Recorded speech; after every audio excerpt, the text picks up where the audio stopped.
aqui. Bom, então, muito boa noite a todos, a todas, a todes, os nossos amigos que estão prestigiando a abertura das atividades da casa, do coletivo Lula Casa Santista, que é uma iniciativa extrapartidária com filiados a partidos políticos, não filiados a partidos políticos, mas que tem por objetivo ajudar na reconstrução e na transformação do Brasil. Então, nós temos isso como um objetivo de agora, na discussão que nós vamos poder fazer em todos os encontros que nós fizermos, e vamos levar isso com esse objetivo aqui. Tá bom? Nessa primeira roda de conversa, eu tenho a satisfação de contar com duas presenças que têm tudo a ver com o tema central aqui da nossa roda de conversa. Eu me refiro ao Fábio Melo, que é o coordenador do Sindipetro no Litoral Paulista, é uma liderança sindical importante da nossa região e que vem contribuindo extraordinariamente para as nossas discussões, né? Ele traz elementos sempre bastante ricos e faz com que nós possamos refletir a respeito dessa situação em que nós vivemos. E trago também o Eric Dantas, que é economista, professor universitário, pós-doutorando na Fundação Getúlio Vargas atualmente, e que é do Instituto Brasileiro de Estudos Políticos e Sociais, e tem uma experiência como pesquisador na área relacionada à Petrobras, à precificação. Em suma, ele estuda, sob o ponto de vista econômico, aspectos que vão facilitar a nossa compreensão, traduzindo um pouco do economês para a linguagem que a gente consegue cotidianamente compreender. Então, eu vou abrir aqui a palavra para as considerações iniciais do Fábio Melo e, em seguida, as considerações do Eric. Por favor, Fábio. Primeiramente, aí, queria saudar aí os telespectadores que estão nesse momento aí prestigiando esse nosso bate-papo.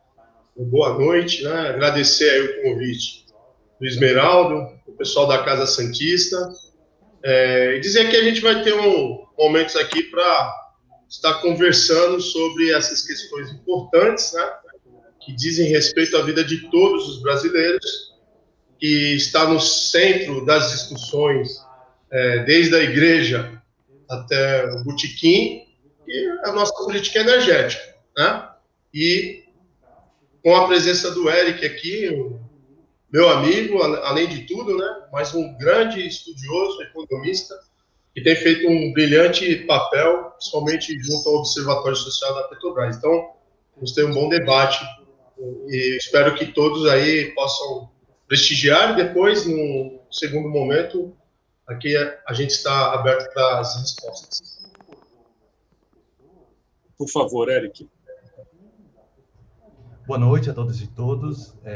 Primeiramente, eu gostaria de agradecer o convite do Esmeraldo para estar aqui, saudar a Casa Santista, a iniciativa de debate público nesse momento, em um ano tão crucial como 2022, né, que a gente tem esperança de derrotar quem quer destruir a Petrobras. E também é um prazer, uma satisfação estar com o Melo aqui para debater, um cara que conhece a Petrobras de cima a baixo, né? Então, eu conheço um pouco mais dos dados, o Melo conhece a Petrobras dentro. Acho que dá para fazer um bem bolado bacana. Tá ótimo, tá ótimo. Então, eu deixo aqui esse início do bate-bola, porque nós fomos impactados na semana passada por um aumento estratosférico, né? E eu até tentei dar uma olhada, uma pesquisada, mas eu não achei. Eu sei que a Petrobras, ou quem estuda a Petrobras, tem lá um índice histórico de alguns anos, 15, 20 anos, e eu queria, uma provocação inicial, perguntar se em algum momento desde que esses índices históricos vêm sendo trabalhados, se em algum momento nós tivemos, de uma vez só, um aumento tão importante, tão alto.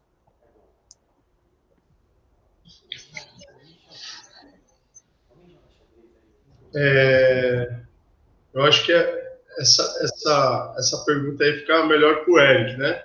Mas vou deixar ele responder.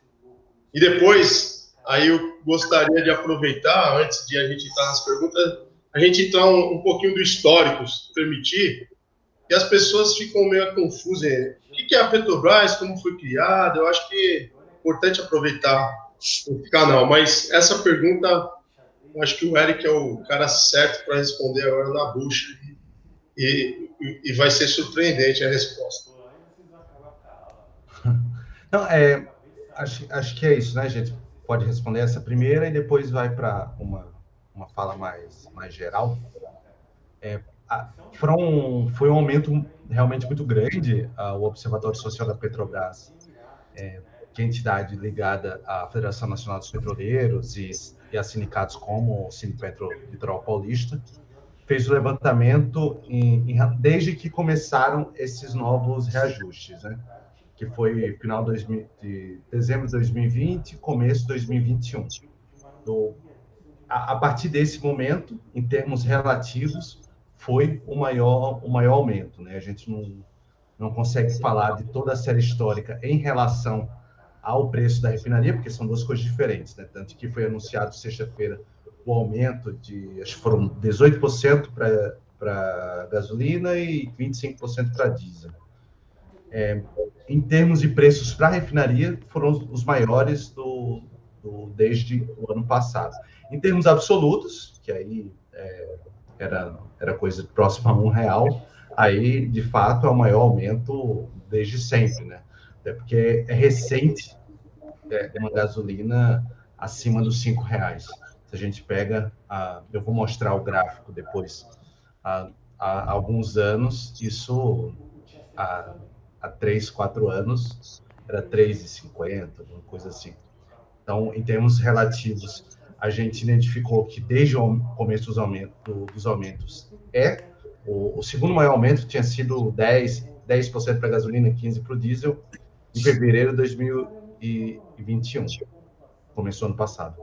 Mas agora teve um aumento muito superior.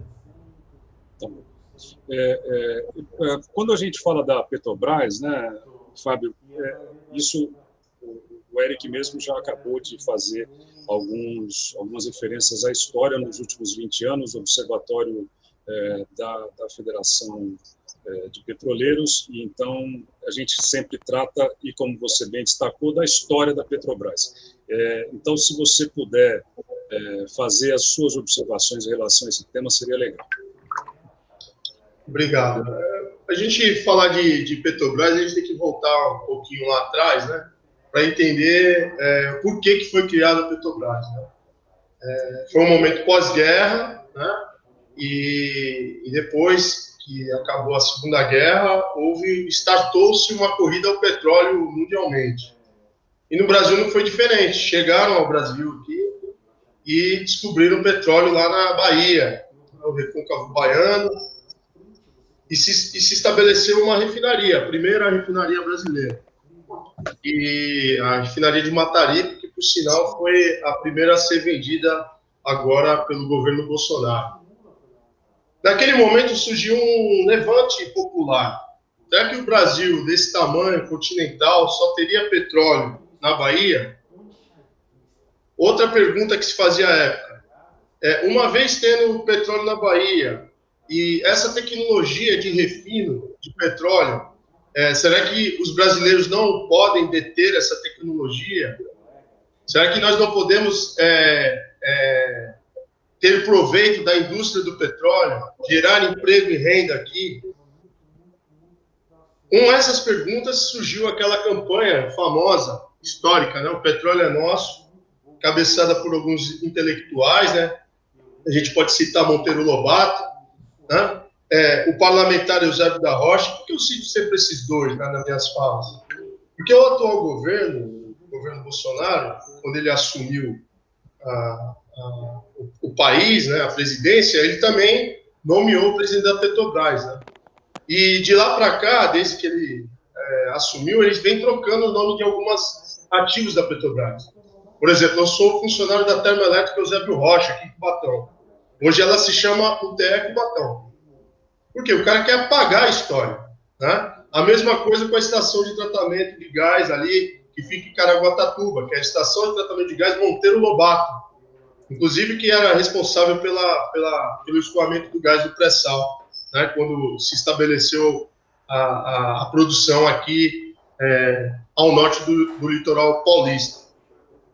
Então, esse grupo de pessoas fez um levante popular e, através de muita pressão, Getúlio Vargas, em 53, assinou a Lei 2004 e criou a Petrobras. Nesse momento, a Petrobras seguiu por dois caminhos. Primeiro, procurar petróleo, né? Então, Brasil vasto, vamos procurar petróleo. E o segundo caminho foi adquirir tecnologia, montar infraestrutura e refinarias no Brasil. Inclusive, a primeira refinaria construída no Brasil, brasileira 100%, né, lógico, com tecnologia vindo de fora, foi a nossa querida refinaria Presidente Bernardes aqui, que foi construída em 1955. E qual era a lógica? A lógica é o seguinte: é melhor a gente crescer também na parte de terminais para comprar petróleo, receber o petróleo e beneficiar aqui, porque é infinitamente mais barato você comprar a matéria-prima e industrializar do que você comprar o óleo diesel, a gasolina, o querosene de aviação. Isso é uma questão de lógica. Então, quando a Petrobras surgiu, já surgiu dessa forma, para a gente não ser colônia, a gente dominar isso.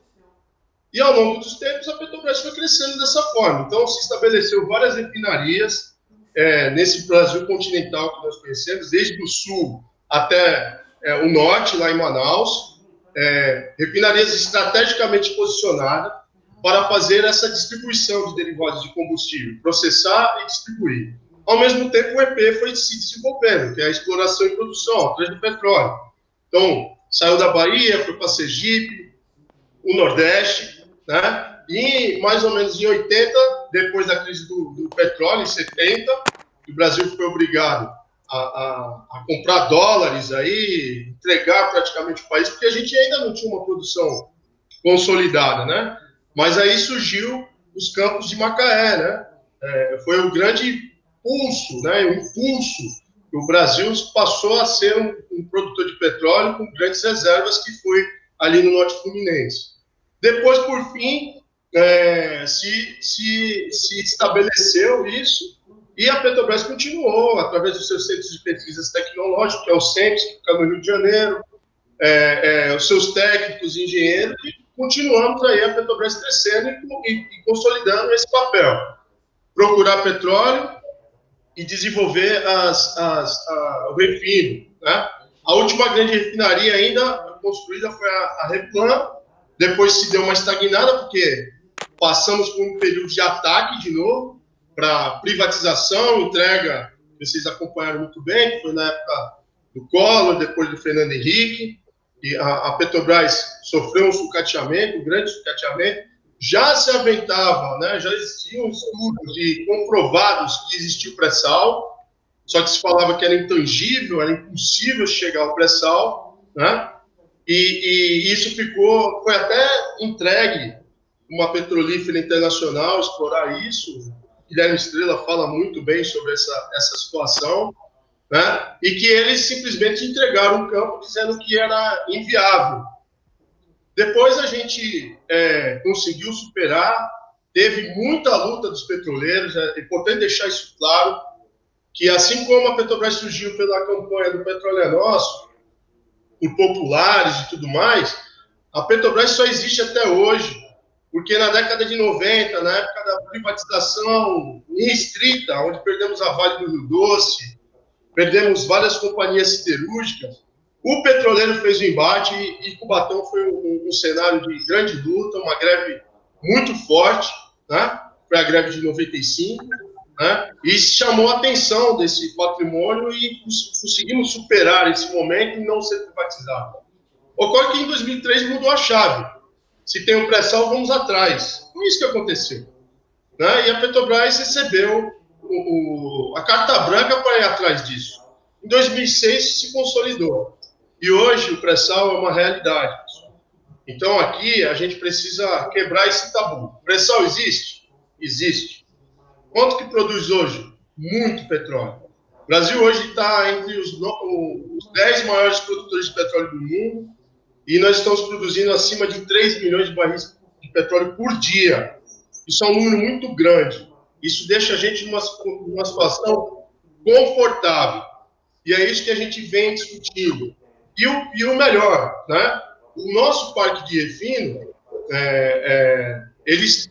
sempre foi um parque de refino robusto, devidamente estrategicamente espalhado pelo país.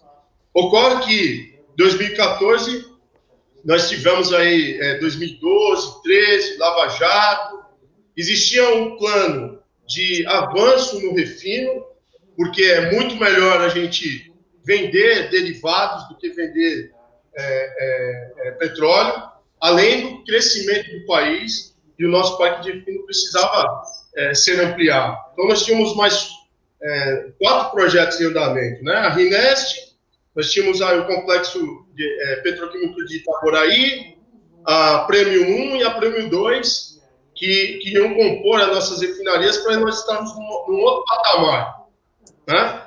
De refino. E hoje, infelizmente, essas obras foram paralisadas com a Lava Jato. E aí eu quero deixar claro aqui que a gente não faz defesa nenhuma à corrupção, né? A Lava Jato cumpriu o seu papel até a página 2, mas depois ela entrou num cenário de ruptura do desenvolvimento nacional. Porque o que eu costumo dizer nas minhas falas, né?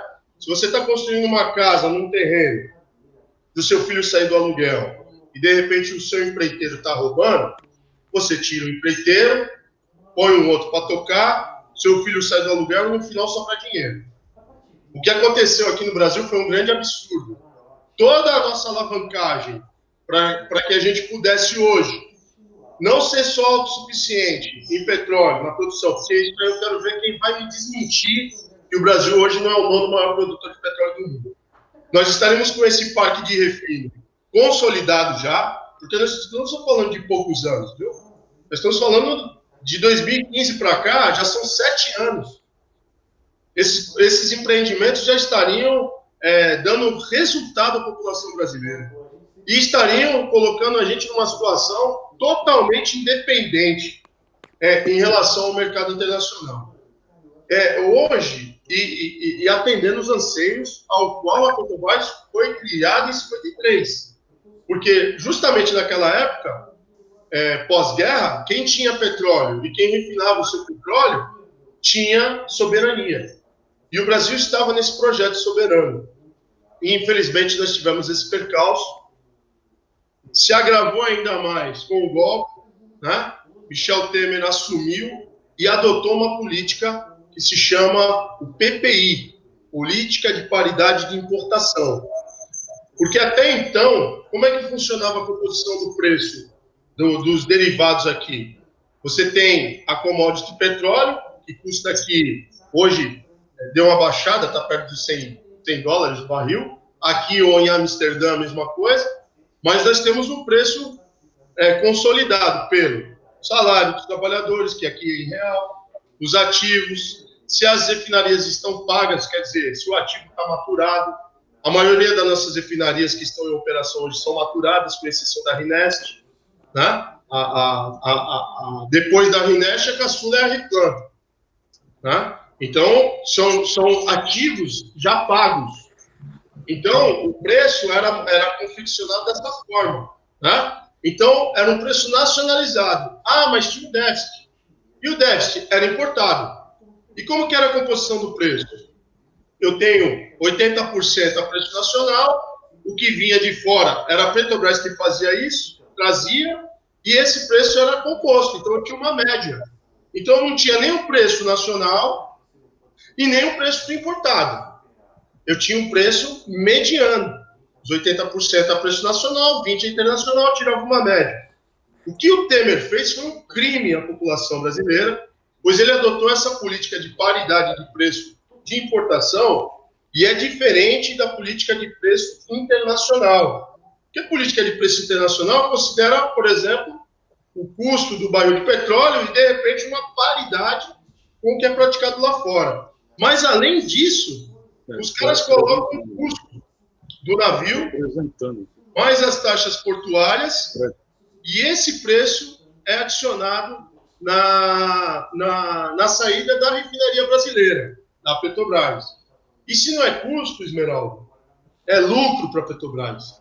Né? E aí a gente denunciou isso em 2016, né? 2017, 2018 teve a greve dos caminhoneiros, né? A gente participou da greve, conversamos com os caminhoneiros, participamos dos piquetes e estamos denunciando até então.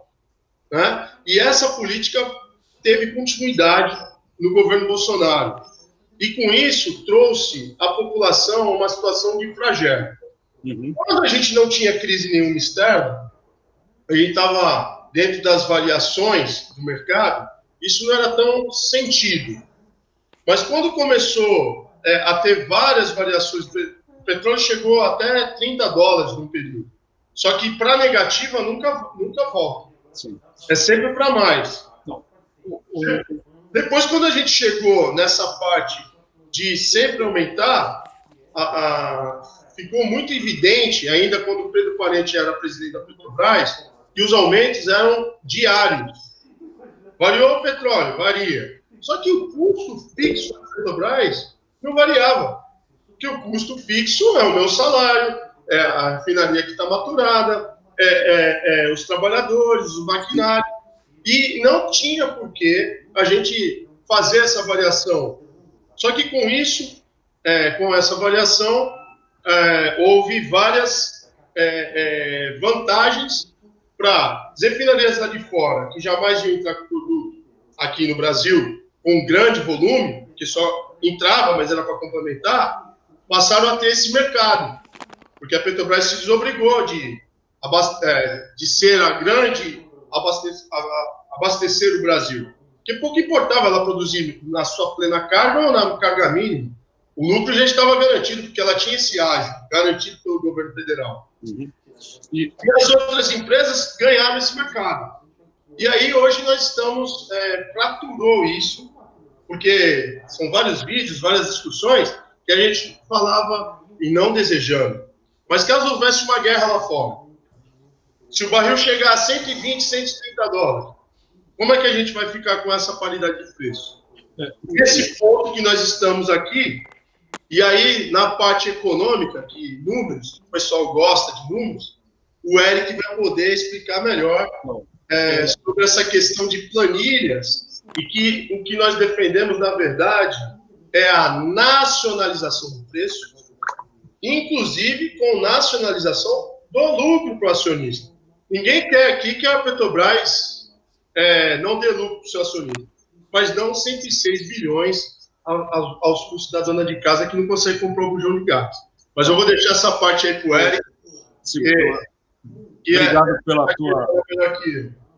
Obrigado pela sua primeira intervenção. E eu queria aqui trazer uma observação, que é a seguinte, já caminhando talvez uma pergunta, e ela vai para o Eric em parte e para você, Fábio, em parte. Que, os acionistas da Petrobras receberam, como você falou, 106 bilhões de dividendos, né, nos últimos anos, e boa parte foi destinada a acionistas estrangeiros, porque tem aquele negócio, aquele número de mais de 30 bilhões que passaram pela Bolsa de Nova York e tal. E os governos do PT, os anos em que o PT esteve no governo, o Estado brasileiro destinou, em média, 28 bilhões de reais em investimentos na empresa. Ao passo que, durante o ano de 2021, o governo atual, esse governo do Bolsonaro, ele destinou apenas, não chegou a 9 bilhões de reais de investimentos na empresa.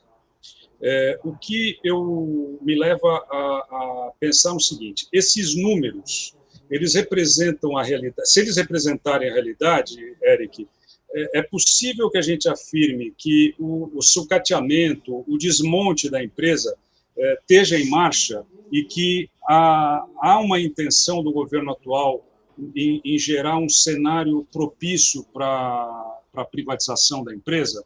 E esse desmonte, esse sucateamento, ele integra uma política de desvalorização, porque com isso visa reduzir o custo de um eventual processo de privatização. Como é que é a sua visão em relação a isso, Eric? Eu vou responder, Esmeraldo, e depois vou colocar uma apresentação, tá? Tá bom. Um PowerPoint. Bem, um dos argumentos, inclusive, que a gente vê bastante no jornal desde a semana passada, é que a gente precisa seguir o mercado internacional, os preços do mercado internacional, porque senão vai gerar desabastecimento e desincentivar o investimento. Mas na aplicação, desde o começo da aplicação do PPI, são os momentos com menores investimentos da Petrobras. A Petrobras deixou para trás completamente investimentos. Na verdade, ele faz desinvestimentos, né? Que é como a empresa chama as privatizações, as vendas de ativos. Então, é um argumento, na verdade, é um argumento genérico utilizado pelos jornalistas que defendem as privatizações, o alinhamento do mercado internacional, mas sem sequer olhar o número antes de falar, né? Porque qualquer pessoa que acompanha minimamente a Petrobras sabe que os investimentos de 2013 para cá foi ladeira abaixo, não existe mais. E nem se pretende fazer novos grandes investimentos como em períodos anteriores. Então, esse argumento é totalmente falso, né? Mas tudo isso é para pagar, primeiro, para pagar dividendos, que dos 106 bilhões de reais de lucro em 2021, foi distribuído 100 bilhões de reais. Ou seja, quase todo o lucro da empresa, inclusive, foi entregue aos dividendos, aos acionistas. Em uma situação normal, uma empresa ela guarda parte, uma empresa que quer investir, né? Guarda parte assim como a Petrobras sempre fez, e qualquer empresa que se preze e que pense em existir daqui a algum tempo. Ela guarda parte dos dividendos para reinvestir. Mas a Petrobras ela entregou todos esses dividendos para os seus acionistas, dos quais quase a metade é de investidores estrangeiros. Dá 44%, dá 44,5% para investidores estrangeiros, 18,9% para investidores nacionais e 36% para o Estado brasileiro, através tanto da União quanto do BNDES. A Petrobras, ela pagou, em 2021, se não me falha a memória, R$ 7,70 por ação. Sabe quanto que é uma ação da Petrobras hoje? É R$30, ou seja, ela pagou quase 30% do que vale a ação em um único ano de dividendo. Você compra uma ação e no mesmo ano você recebe quase 30% do valor dessa ação. É uma mãe, né? Só que, obviamente, às custas da população brasileira, às custas de tudo isso que a gente está debatendo aqui hoje. Mas deixa agora eu colocar uma apresentação para pegar o gancho do Melo. Eu coloquei alguns dados aqui para a gente falar um pouco sobre PPI. O Melo já adiantou uma parte, agora quero tocar a partir daqui, do PPI. A gente falou toda a trajetória da Petrobras, para o que serviu a Petrobras e das lutas da Petrobras para existir, né? Não é a primeira vez que os petroleiros e a sociedade brasileira têm que lutar para a existência da Petrobras, lutou para a criação da Petrobras, criou para a Petrobras não ser privatizada na década de 90, agora, mais uma vez, a Petrobras, ela luta, a Petrobras, os petroleiros e os brasileiros lutam para continuar a maior empresa da América Latina a existir como empresa estatal. Bem, o Melo falou o que era o PPI. Eu vou citar aqui um trecho da notícia da Petrobras, em 14 de outubro de 2016, que ela informou que estava criando essa nova política de preços, né? Então, 14 de outubro de 2016, o impeachment da Dilma, o golpe, foi final de setembro, né? Então, muito pouco, ou agosto, não lembro, mas algumas semanas depois da derrubada da Dilma, estavam instaurando o PPI. E na notícia explicava o que era. A nova política terá como base 2 fatores. A paridade com o mercado internacional, também conhecido como PPI, e que inclui custos como frete de navios, custos internos, transporte e taxas portuárias, mais uma margem que será praticada para remunerar riscos inerentes à operação, como, por exemplo, volatilidade da taxa de câmbio e dos preços sobre as estadias em portos e lucro, além de tributos. A diretoria executiva definiu que não praticaremos preços abaixo desta paridade internacional. Ou seja, a Petrobras, a partir de outubro de 2016, vai fingir que importa o produto, importa toda a gasolina, todo o diesel, todo o GLP, toda a querosene de aviação, e vai fingir também que gastou dinheiro com o transporte até o Brasil, com a passagem dos portos, com o pagamento de todos os setores que teriam que ser remunerados caso a gasolina viesse para cá, e isso seria o novo preço. Não vamos cobrar mais um preço menor do que isso. Qual que é o efeito? Aqui está um exemplo da gasolina. A gasolina não é o pior exemplo. Na verdade, o pior exemplo é o GLP. Mas como a gente está falando sobre o aumento da gasolina, virou pauta desde a semana passada, todos os dados aqui que eu trouxe não são de diesel, não são de GLP, mas são de gasolina. Bem, de outubro de 2016, quando começou o PPI, a gasolina custava R$ 3,66. Hoje, a previsão, porque a ANP ainda não divulgou, a ANP divulga toda segunda-feira, às vezes terça-feira, o preço médio da semana anterior. Como o reajuste foi na sexta-feira, e a ANP pesquisa os preços de gasolina, diesel, GLP, de segunda de domingo até o sábado, aí não pegou direito o reajuste. Então, segundo uma pesquisa de uma consultoria, se coloca que a média da gasolina no Brasil deve estar, desde a semana passada, desde depois do reajuste, uma média de 7,47. Então, o resultado de um gráfico do PPI, com todos os eventos que estão acontecendo, né? Aumento do preço do barril de petróleo, desvalorização cambial, que, de fato, desde que o Paulo Guedes assumiu a economia, o real foi desvalorizado em 28%. Então, a gente tem um agravante de que destruíram também a nossa moeda, né? E agora a guerra na Ucrânia. Então, com o PPI, desde que instalou o PPI, a gente praticamente dobrou aí o preço, né? O preço da gasolina. Eric, desculpe, estou com uma curiosidade aqui. Você tá dizendo, então, que desde o golpe contra a ex-presidente Dilma, o governo federal brasileiro, Temer, Bolsonaro, eles vêm enganando o povo brasileiro ao fantasiar essa ideia de que o custo dos combustíveis e derivados, da gasolina e dos derivados, ou do petróleo e dos derivados, tão atrelados ao preço internacional, mas, na verdade, nós não pagamos o que se diz que se paga porque esse dinheiro não sai do Brasil, é isso?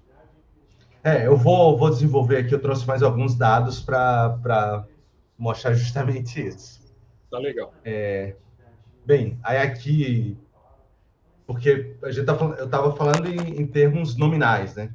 Mas mesmo em termos reais, quando a gente ajusta os preços, porque, bem, em 2001, com R$1, a gente comprava 10 pães, né? Hoje compra um. Então, ajustando aqui a inflação, então, todos os valores dessa série histórica, elas são de valores de hoje, na verdade, fevereiro de 2022. Então, a gente pode comparar, quando a gente ajusta pela inflação, todo esse período. Então, a gente está pagando a gasolina mais cara desde que a ANP existe e publica esses dados, que é 2001? Sim. Desde o ano passado, a gente está pagando a gasolina mais cara, em termos reais, do século, né? Do início do século. Desde o início do século XXI, que é quando o Brasil tem dados sobre o preço da gasolina. A gente teve dois picos no início da década de 2000, quando teve a crise cambial, né? Então, mas depois, a gasolina, em termos reais, ela diminuiu, mas desde o ano passado, desde outubro do ano passado, a gente tem os maiores valores reais para a gasolina na história. Mas, agora voltando para as questões alguns dados sobre os combustíveis. O Melo já falou que é uma enganação falar que o Brasil, que o PPI seria um preço razoável, né? Porque a gente produz grande parte do combustível que a gente consome. Mas quanto que a gente produz? Eu sempre utilizo o dado da empresa de pesquisa energética, que é uma estatal que é responsável pelo planejamento, junto ao Ministério de Minas e Energia, dos planos de energia no Brasil. Segundo os dados da EPE, a gente, em 2020, que é o dado mais atualizado, de produtos derivados de petróleo, a gente importou 23% do que a gente consumiu, mas também a gente exportou 19% do que a gente produziu. A gasolina, a gente importou 19% do que consumiu, mas também a gente exportou 10% do que a gente produziu. Já o diesel, já que somando o biocombustível, a gente importou 21% do que consumiu. A gente exportou pouco diesel, só 2% que a gente produziu. Tudo isso em 2020, quando a Petrobras utilizou apenas 79% da sua capacidade de refino. Porque outra característica que aconteceu nos últimos anos foi a diminuição da utilização das refinarias, que aí tem a ver com o PPI, com a política de focar no pré-sal e não se importar com o mercado nacional, passou a diminuir bastante a utilização do nosso parque de refino, que em 2013 chegou a mais de, acho que 90%. Em 2020, a gente passou vários anos, agora que recuperou um pouco, no final do ano passado, começo desse ano, mas a gente passou de 2016 até 2020 na casa de 70% da utilização do parque de refino, ou seja, a gente deixou, além de não construir novas refinarias, que era o que a gente deveria ter feito, a gente não utilizou grande parte do nosso parque de refino. Mas, além disso, a gente produz a maior parte do que a gente consome de combustíveis, ou seja, a gente não é um país que precisa importar, não é dependente do mercado externo, a gente depende para uma parcela apenas. E, além disso, utilizando menos as refinarias, ou seja, a gente poderia ter diminuído ainda mais essa dependência só com o parque de refino que a gente tem. Se a gente tivesse já terminado o segundo trem da RNEST em Abreu e Lima, criado outras refinarias como a PM1 e 2 que o Melo falou, a gente teria uma dependência externa ainda menor. E, em tese, poderíamos passar por crises internacionais sentindo muito menos. Mas, além disso, tem uma coisa importante. A Petrobras ela não está gastando mais agora para produzir gasolina, diesel, GLP do que gastava antes. Nesse gráfico, eu coloco a soma tanto do custo de extração, que na indústria de petróleo e gás chama lifting cost, que é o custo de levantar, né, na verdade, de extrair o petróleo, mais o custo de refino. Então, pode ver de 2005 até 2021, isso em termos nominais, eu nem estou ajustando aqui pela inflação, que faria com que os custos nos últimos anos fosse ainda menor do que nos anos anteriores. Mas, como vê, de 2005 a 2021, a exceção 2013 e 2014, que teve uma alta de preço do barril de petróleo, o custo de extração e de refino é muito parecido. Então, em 2005, vocês lembram lá, a gente pagava, bem, aqui eu não tratei, mas pagava gasolina a 2,50 e o custo de extração mais o custo de refino é muito parecido com o de agora, mas a gente cobra 3, 4 vezes o preço daquele momento. Isso acontece por quê? O pré-sal é um divisor de águas na indústria de petróleo e gás no Brasil, né? O custo de extrair petróleo no pré-sal é muito menor do que todos os outros locais que se pode extrair petróleo no Brasil. Águas rasas, terra. E essa imagem aqui, que eu retirei do último resultado da Petrobras, mostra. Enquanto que no pré-sal se gasta $2,70 para extrair um barril de petróleo, em terra e águas rasas é $13,70. Em águas profundas é $9,80. Gastar menos de $3 para produzir um barril de petróleo é nível Arábia Saudita, é nível dos melhores campos de produção de petróleo do mundo. E isso fez com que o custo de extração no Brasil diminuísse em termos reais, né? Então, deixa eu até... Por quê? Porque o Brasil, cada vez mais, uma parcela maior da sua produção vem do pré-sal. Se em 2013 apenas 15% da produção do petróleo e gás vinha do pré-sal, em 2022, 75% do petróleo e gás no Brasil vem do pré-sal. Ou seja, 3/4 do petróleo hoje são do pré-sal, ou seja, de poços com uma produtividade gigante a preços muito baixos. E o Brasil, ele passou a produzir muito mais com pré-sal, né?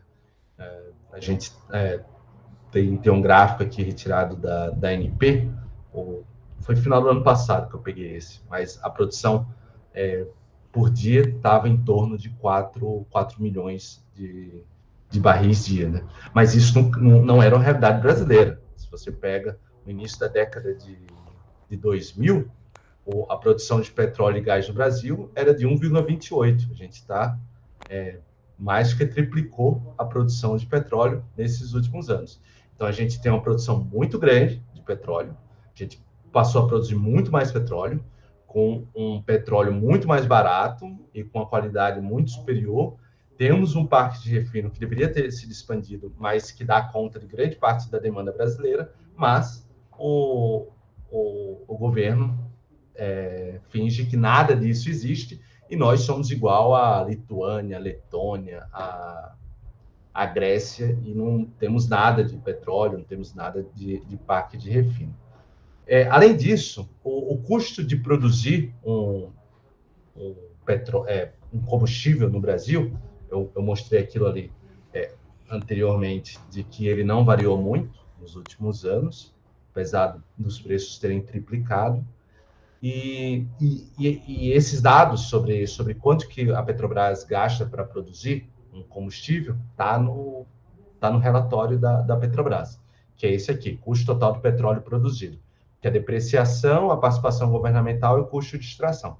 Do ano passado para cá, a única coisa que mudou foi a participação governamental, que são royalties e outros tipos de pagamentos para o governo, que quanto maior o preço do barril de petróleo internacional, mais royalties as petrolíferas pagam para o governo. Então, logicamente, quando o preço do barril sobe, como foi o caso do ano passado em relação a 2020, que saiu de uma média de $40 no ano 2020, passou para $85 em 2021. Então, também aumentou o custo das participações governamentais. Mas Tá, só para finalizar essa primeira parte, a gente tenta calcular com os dados públicos da Petrobras quanto que a gente conseguiria cobrar de combustíveis, né? O preço dos combustíveis.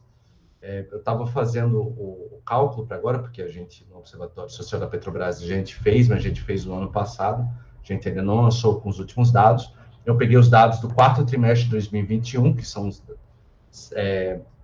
seria o pior momento, porque o dólar chegou a quase 5,50 e o preço do barril de petróleo estava em $85, ou seja, estava alto, o que faz o custo com participações governamentais aumentar, mas mesmo assim a gente ainda conseguiria cobrar algo em torno de R$ 4,70 com um lucro da Petrobras ainda em 50%, tanto do EIP quanto do refino, que imagino que seja um número razoável para uma empresa estatal, né?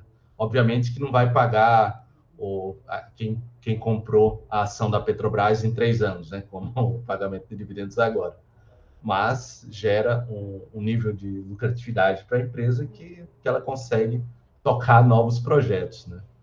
Então, seriam essas as minhas primeiras considerações para o debate. Acho que está fechado o microfone, Esmeralda. Muito obrigado. Muito legal, muito legais essas suas observações, porque elas trazem para a gente luz sobre um tema que é bem distante da população brasileira, né? E você, quando aponta que com um lucro de 50%, a Petrobras poderia vender a gasolina a R$ 4,70, realmente assim, é uma coisa que despejam na gente um barril de petróleo gelado, né? Então, é um terror, porque a gente não pode acreditar que um governo como esse e o governo do final dos 2 últimos anos, 2 anos e meio do governo do Michel Temer, tenham causado isso para o Brasil. Eu vou fazer uma colocação aqui para vocês, porque nós vamos, em 5 minutos, trocar o nosso link. E aí nós vamos, por 30 segundos, nós vamos sair e vamos voltar para poder dar sequência e, eventualmente, fazer uma discussão, algumas perguntas e tal, de outras pessoas. Mas eu queria aqui fazer uma observação, se vocês me permitirem, que é a seguinte. Nós temos aqui em Santos, o Fábio certamente conhece, nós temos aqui em Santos, Eric, um economista que foi presidente do Sindicato dos Economistas, professor universitário, doutor como você, que atua na área da economia social, tem excelentes trabalhos ligados aí à história social, à história econômica social, então, que é o José Pascoal Vaz. E o Pascoal nos encaminhou uma contribuição aqui para o nosso debate, e eu aproveito para me referir a essa contribuição. A partir dali, nós deixamos esse link e passamos para o segundo link, que já vai ser gerado, e eu vou ler para vocês aqui a contribuição do Pascoal. Minha opinião sobre a política de combustíveis é que ela se encaixa no argumento geral da direita extremada no poder, de que os destinos do Brasil devem ser pautados pelo mercado e que quanto menos Estado, melhor. É assim com o agronegócio, até porque nós alimentamos 1 bilhão de pessoas no mundo, de acordo com Bolsonaro, mas muitos milhões de brasileiros passam fome. Com os minérios, com essas políticas erráticas do governo, principalmente essas das últimas semanas, e com toda e qualquer política pública. E aí é só ver como é que eles tratam o SUS e como é que eles querem acabar, como é que eles querem matar o SUS. A mesma coisa acontece com a Petrobras. A empresa tem todas as condições de colocar combustível na bomba e gás na cozinha a preços 50% inferiores aos de hoje, inclusive remunerando adequadamente seus acionistas. Veja-se o preço nos postos de fronteira dos combustíveis comprados à Petrobras. os preços externos só servem para justificar a barbárie de abarrotar o bolso dos acionistas às custas do povo brasileiro. Agora, de bolso cheio, por 2 anos, os acionistas podem aceitar uma mudança radical na política e concordar com a redução do preço às vésperas da eleição. Bolsonaro e Guedes começam a preparar o terreno quando dizem estar indignados com os preços atuais e que é preciso fazer algo para reduzi-los, saindo de heróis depois de arrebentar o povo, a economia e a soberania nacional. A direção da campanha de Lula deveria preparar-se para demonstrar este grande golpe quando vier a ocorrer. Então, essa foi a contribuição do Pascoal. Ele fala exatamente, ou parte do que você, parcialmente do que você falou, Eric, e foi muito interessante. Quando eu tinha lido, eu não tinha prestado atenção, principalmente naqueles 50%, e aí você nos traz essa informação. Então, vamos suspender por 1 minuto, eu já passo para vocês o link, e nós voltamos em seguida no canal do YouTube do coletivo Lula